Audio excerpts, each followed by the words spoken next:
Para sa iyo na laging naghahanap ng mas malalim na pag-unawa at mga aha moments, isipin mo na lang ang eksenang ito.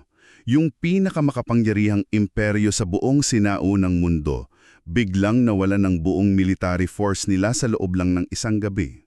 At ang nakakabaliw dyan, walang malaking labanan sa lupa na nangyari. Oo nga eh, walang ni isang espada na naiwasiwas yung kalaban. Kumbaga, nabura na lang sila sa mapa dahil sa isang tactical at geographical na bitag. Tama. Kapag pinag-uusapan natin yung paglisan ng mga Israelita mula sa Ehipto, yung sikat na kwento ng Exodus, madalas nakatutok lang tayo sa himala ng paghati ng dagat. Pero sa komprehensibong talakayan natin ngayon, gamit ang mga dokumento mula sa Lesson 27, The Exodus from Egypt, makikita natin na hindi lang tayo magbabasa ng kasaysayan ngayon. Susuriin natin siya ng malaliman. Eksakto. Kasi yung kwentong ito, isa pala itong masterclass sa military strategy, tapos may kasama pang nakakalulang matematika ng populasyon at literal na pagguho ng ekonomiya ng isang superpower. Ang talagang nakakabighani rito ay kung gaano kahaba yung naging build-up bago umabot sa puntong iyon. Hindi siya isang biglaang desisyon ng mga Israelita na, uy, umalis na tayo. May napakahabang timeline, no? Oo, isang pangakong inabot ng daang taon.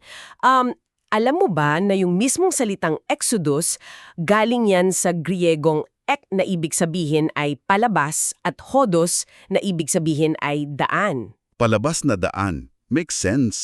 Bale, isa itong rutang ginuhit mahigit 600 taon bago pa man may tumawid sa dagat na iyon. Nakasaad kasi sa Genesis 15 yung propesiyang binigay kay Abraham. Ano yung nilalaman ng propesiya na yun? Na yung mga inapo niya ay magiging dayuhan at aalipinin ng 400 taon. Tapos, hahatulan daw ang bansang umalipin sa kanila at aalis silang may malaking kayamanan. Ang aktwal na itinagal nila sa Ehipto base sa sanggunian ay umabot ng eksaktong 430 taon. Okay, himayin natin ito ha. 6 na siglong paghihintay. Kung inalagay natin yan sa sitwasyon mo ngayon bilang tagapakinig, para itong pumirma ka ang kontrata, tapos yung bayad, makukuha lang ng mga apo sa tuhod ng mga apo mo pagkalipas ng 20 henerasyon. Mahirap lunukin na timeline nga iyon. Sobra. Pero may mas mahirap pa akong intindihin dito kaysa sa oras. At ito yung gusto kong i-push back sa'yo. Yung math nila. Yung populasyon? Oo. Pumasok sila sa Ehipto, humigit kumulang 70 lalaki lang daw. Tapos paglabas nila, umabot sila sa humigit kumulang 600,000 na lalaking edad 20 pataas. Bukod pa yung mga babae at bata dyan? Ayun nga, bukod pa yung tapabaihan, mga bata, at yung tinatawag na mixed multitude na sumama sa kanila. So, nasa mahigit 2 milyon sila. Paano naging posible yun sa matematika? Parang hindi yata makatotohanan na mula 70 ay naging 2 milyon. Sa unang tingin, mukhang ngang imposible at nakakalula. Pero i-breakdown natin yung matematika, based sa mga tala natin. Kung kukuha lang tayo ng 4 mula sa 70 lalaki noong 1376 BC, Okay, 4 na lalaki. kung yung 4 na yan ay magkakaroon ng tig-2 anak na lalaki bawat 25 taon, tapos yung pattern na ito ay magpapatuloy sa 3 henerasyon, Meaning, lolo, ama at anak ay sabay-sabay na nabubuhay at nagpaparami. eksakto. Kapag ituloy mo niya ng walang patid gamit ang geometric progression, aabot ito sa mahigit 900,000 na lalaking nasa edad 20 pataas pagsapit ng 1450 BC. Wait, talaga? Ganon kabilis? Oo, hindi nag-imbento ang teksto ng imposibleng rate of growth. At isaalang-alang din natin na noong unang panahon, hindi lang 1 o 2 ang anak nila. Normal ang magkaroon ng malaking pamilya, lalo na kung may partikular na basbas silang dumami. Kaya yung 600,000 ay napaka-conservative na estimate pa nga. Wow! So hindi lang ito simpleng addition, kundi parang nag-compound interest yung populasyon nila. Mismo. At pag naintindihan natin kung gaano sila karami, mas maiintindihan din natin yung naging reaksyon ng mga Ehipsyo nung umalis sila. Dito na magiging sobrang kawili-wili ang usapan para sa akin. Kasi makikita mo rito yung lohika ni Faraon o yung kawalan ng lohika niya. Matapos dumaan sa 10 salot, na yung huli ay yung pagkamatay pa ng mga panganay nila, pinayagan niya silang umalis, di ba? Oo, pinalayas pa nga nila dahil sa takot. Tapos bigla siyang nagbago ng isip at hinabol sila. Para sa akin kasi, parang isang CEO ito na nagpanik. Sinibak niya lahat ng manggagawa niya tapos maya-maya na-realize niyang, teka, gumuho na yung buong kumpanya ko. Ito ay nagbubukas ng isang mahalagang tanong. Ano nga ba yung nawala kay Faraon? 2 milyong alipin. Yon ang buong lakas paggawa ng ekonomiya nila. Ang sabi nga sa CP natin, yung reaksyon ni Faraon at ng mga opisyal niya ay, ano itong ginawa natin? Pinakawalan natin ang ating mga alipin. Grabe yung panik siguro sa palasyo noong gabi na yun. Kaya inilabas ni Faraon ang pinakamabagsik na puwersa militar ng Ehipto, 600 piliing kalesa o chariots kasama pa yung iba pang mga kalesa sa buong kaharian. Kailangan nating i-contextualize ito para sa tagapakinig. Hindi ito simpleng kalesa na hinihila ng kabayo sa kalsada. Ito yung tangke ng sinaunang panahon. Mas mabilis pa sa tangke. Tama, high-speed mobile artillery siya. Bawat chariot may 2 kabayo at 2 sundalo. Isang trooper na nagmamanyobra sa disyerto at isang mandirigma na namamana habang umaandar. At alam mo ba kung bakit gano'n na lang ang konfiyansa ni Faraon na habulin sila? Kasi inakala nila na naliligaw at nalilito ang mga Israelita. Dahil bigla silang nagbago ng direksyon. Oo, at tignan mo ang heograpiya sa mga sanggunian natin. Naabutan sila sa isang lugar na tinatawag na Pi-Hahiroth sa tabi ng Red Sea o yung Sea of Reeds. Sa modernong mapa natin, nasaan ba ito banda? Sa kasalukuyan, malapit ito sa Lake Timsah o Lake Bala na bahagi na ngayon ng Suez Canal. Mapapansin mo na nasa 40 hanggang 50 milya ito sa timog ng kasalukuyang baybayan ng Mediterranean. Ang layo na sa dagat ngayon? Kasi nagbago na yung baybayin dahil sa silting ng ilog Nile sa paglipas ng libu-libong taon. Nung panahong iyon, literal na nasa gilid sila ng malalim na tubig at napapalibutan sila ng bundok at disyerto. Kaya, ano nga ba ang ibig sabihin ng lahat ng ito sa mga Israelita noong oras na iyon?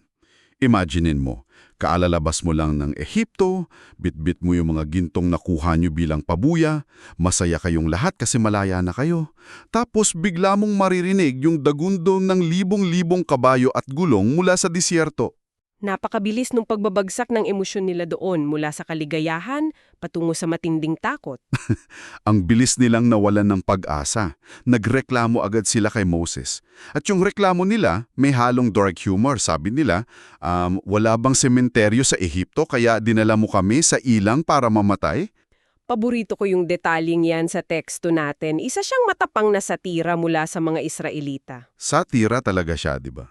Libangan, obsessed ng Ehipto sa kabilang buhay. Oo nga, gumagawa pa sila ng mga mummies at mga naglalakihang monumento para nang sa mga patay. At huwag nating kalimutan na ang mga lingkod ni Faraon ay minsan pinapatay at inililibing kasama niya para magsilbi pa rin sa kabilang buhay.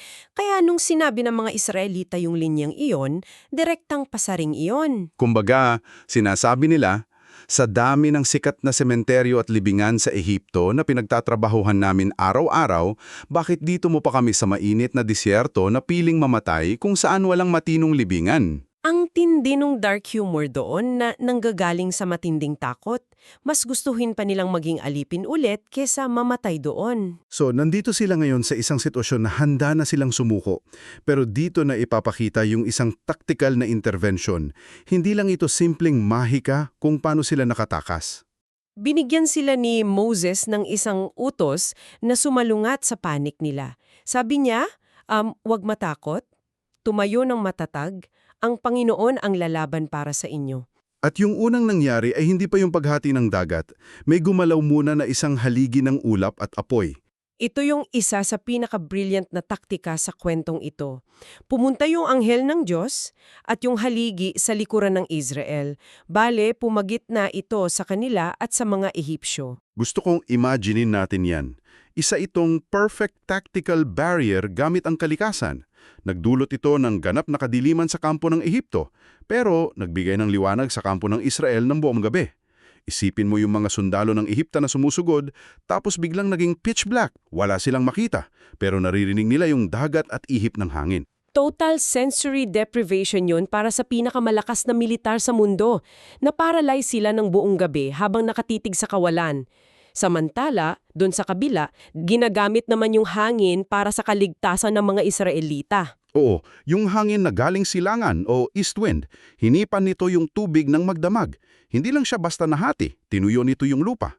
Ang tubig ay naging pader sa kanan at kaliwa nila. At nung nakatawid na sila, nawala yung haligi ng ulap at sinubukan ng mga Ehipsyo na habulin sila sa gitna ng nahating dagat. Na isang malaking pagkakamali para sa kanila. Sobrang laking pagkakamali.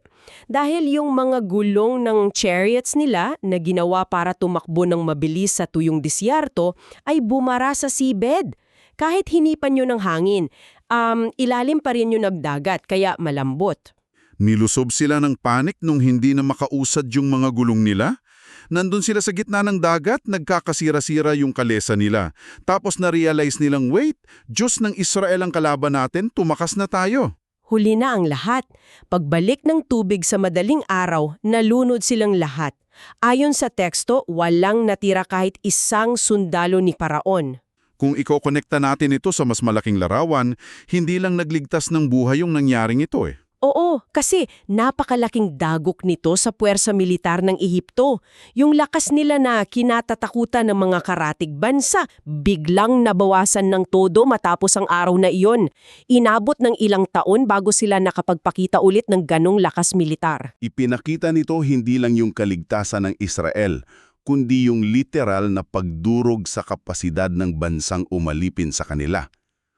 Tapos, isipin natin yung naging epekto nito sa isipan ng mga Israelita pagkatapos nilang tumawid. Malaki yung naging transformasyon nila dyan. Mula sa pagiging mga alipin ni Faraon na nagmamakaawang bumalik sa Ehipto dahil sa takot, Bigla silang naging malaya at naging mga lingkod na ng Panginoong Diyos.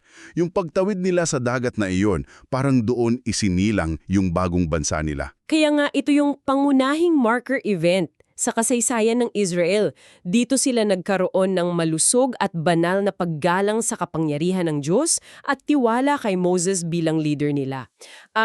Ito na yung magiging pundasyon ng kanilang batas, kultura at buong pananampalataya sa mga susunod na milenyo. Nakakamangha talaga. Nilagom natin yung napakahabang kwentong ito mula sa malinaw na pangako na inabot ng 430 taon hanggang sa nakakalulang matematika ng pagdami ng populasyon nila mula sa 70 hanggang sa mahigit 2 milyon. Napag-usapan din natin yung heografiya, pati na rin yung dark humor at satira nila tungkol sa mga piramide at sementeryo sa Ehipto hanggang sa literal at pisikal na kaligtasan nila sa Red Sea. At lahat ng iyon ay nagpapakita ng isang perpektong orkestrasyon ng mga pangyayari. Hindi lang siya basta kwento ng pananampalataya, kundi kwento ng kaligtasan laban sa imposibleng mga sitwasyon. Oo nga. At para sa'yo na nakikinig, gusto kong iwan sa'yo ang isang malalim na katanungang nag-ugat sa mga sanggunian natin na pwede mong pag-isipan. Nabanggit sa source na matapos ang pangyayaring ito, nawasak yung kakayahang militar ng Ehipto sa loob ng maraming taon. Sila yung superpower nung panahong yun eh. Kumbaga, sila yung pulis ng sinaunang mundo. Eksakto. Kaya isipin mo ito, habang ang bansang Israel ay nag-uumpisa pa lamang hubugin ang kanilang pagkakakilanlan doon sa ilang sa loob ng 40 taon, ano kaya ang naging epekto sa balanse ng kapangyarihan sa buong sinaunang gitnang silangan dahil sa pagkawasak na ito ng Ehipto? Magandang tanong yan. Nagkaroon ng power vacuum. Diba? Kung nawala ang pangunahing superpower dahil sa pagkalunod ng kanilang mga elite chariots sa dagat, hindi kaya ang mismong pag-alis ng Israel ang naging mitya upang makabangon at mamayagpag ang iba pang maliliit na bansa at imperyo sa kasaysayan ng mundo? Isang bagay na napakagandang pag-isipan habang patuloy kang naghahanap ng kasagutan hanggang sa susunod nating komprehensibong talakayan.